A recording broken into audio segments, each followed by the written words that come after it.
These people go to as many homicides in a night as I go to burglaries. If there were sort of, I know last year, 1,000 allegations of human rights violations in Guatemala, you're probably talking about 150,000 against the common people. There are guns everywhere here. It's a different world. It really is.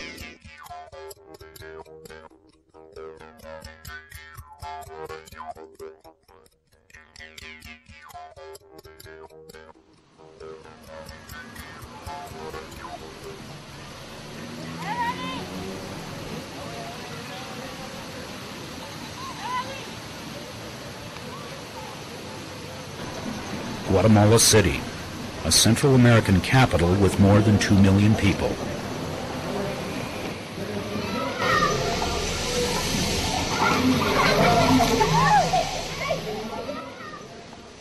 It is one of the most dangerous places in the world, with more than 5,000 murders a year, 10 to 15 homicides every night.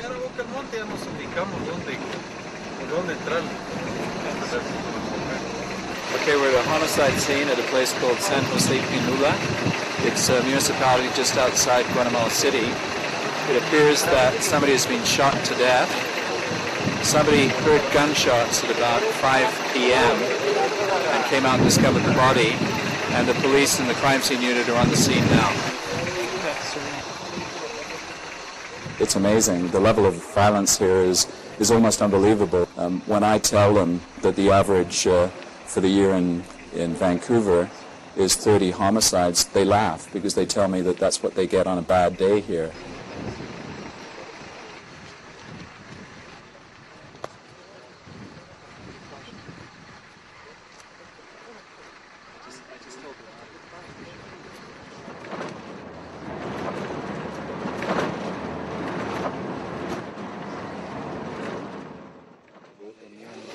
Supuestamente la señora le dispararon ocho veces.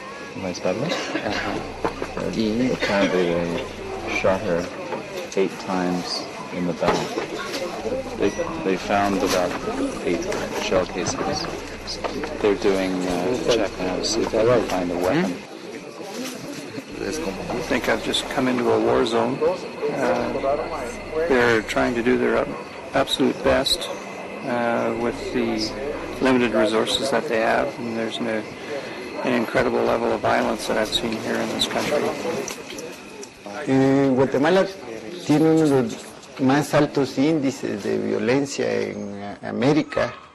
Yo creo que esto es producto de 36 años de violencia institucionalizada por parte del Estado.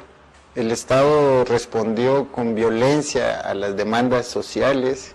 Los 36 años de guerra no resolvieron los problemas que generaron la guerra, pero sí nos dejaron la cultura de resolver los problemas por la vía violenta. The 1996 peace accords ended the bloody conflict, but there was no functional justice system to step in. Police powers are restricted because of their association with previous military regimes. Because of this, to make an immediate arrest, the police must catch the murderer in the act. In this case, investigators have a suspect in mind, a family member. Even though he's still at the scene, they must convince a judge to order an arrest. Even a confession is not good enough. They'll need physical evidence.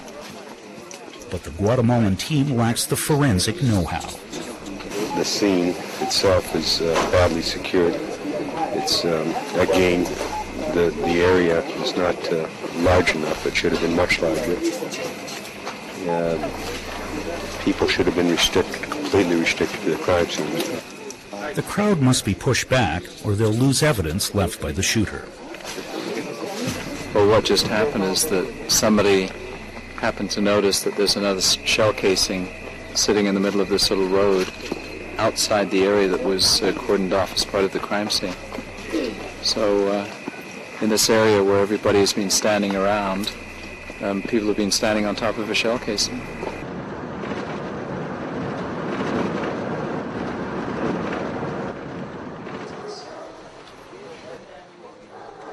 The Canadians are training Guatemalans in crime scene investigations. We're not talking about rocket science or very sophisticated techniques here like DNA analysis or anything like that. We're talking about basic fundamental crime scene investigation skills where you secure the crime scene and you prevent the scene from being contaminated. You examine it systematically. You systematically photograph and gather and mark the evidence, that kind of thing. You know, it's sort of crime scene 100, if you will.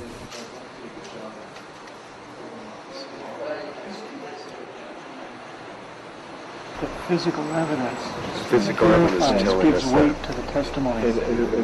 His members' observations going in on the physical evidence would verify or confirm, validate what somebody said.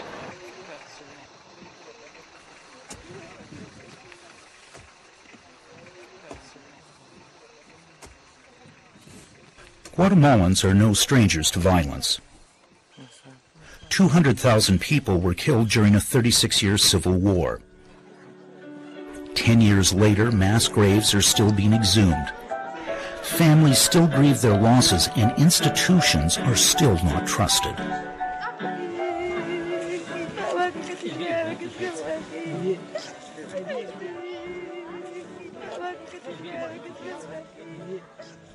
As violent crime soars with no increase in convictions, communities, especially in rural areas, dispense their own brutal brand of vigilante justice.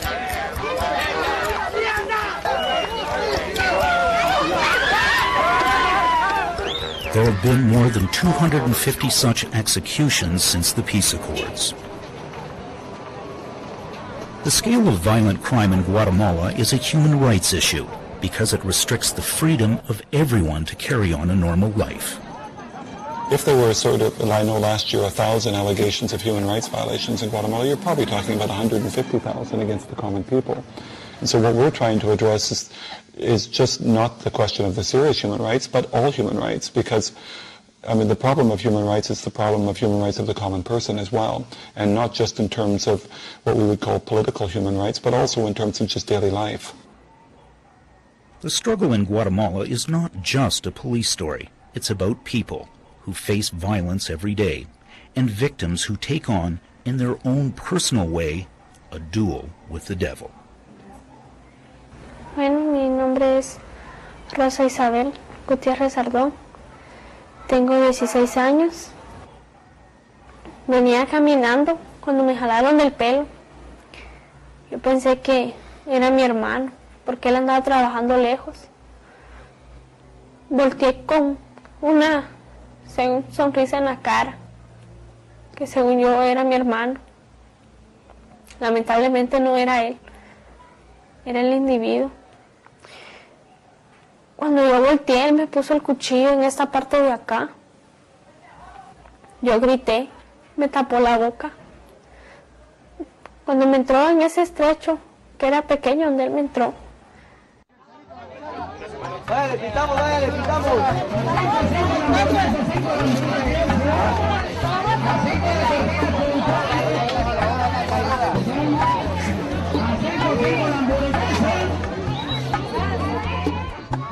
A tranquil Sunday afternoon in Guatemala City. Young and old turn out to indulge their passion in the national sport.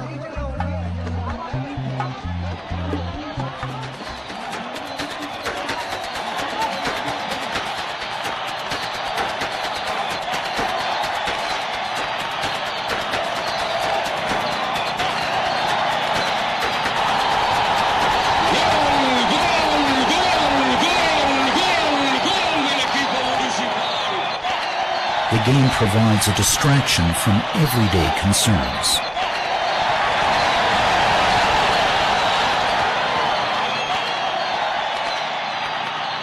However, at any moment the situation can change.